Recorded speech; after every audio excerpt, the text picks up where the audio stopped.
रामकृष्ण हरी. आपल्या भुईमुगाची काढणी चालू आहे. हे 2 झाडं इथं 2 बियापासून हे 2 झाडं तयार झालेले आहेत आणि 2 झाडाच्या एवढ्या शेंगा आहेत बघा. कारण हे बियाणं तसं चांगलं आहे, श्रीराम कंपनीचं बियाणं आहे हे, आणि जमीन पण तशी चांगली आहे म्हणून एवढी याला माल लागलेला आहे. माऊलीची वही आहे.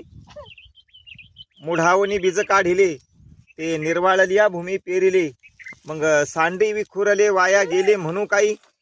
ज्यावेळेस हा एक शेंगदाणा भूमीमध्ये टाकला त्यावेळेस आपल्याला असं वाटलं की हा शेंगदाणा मुंग्या खातील किंवा मुंगळे खातील, पण बघा त्या शेंगदाण्याचं एक झाड तयार झालं आणि एका झाडाचे जवळपास पाव किलो शेंगदाणे तयार झाले.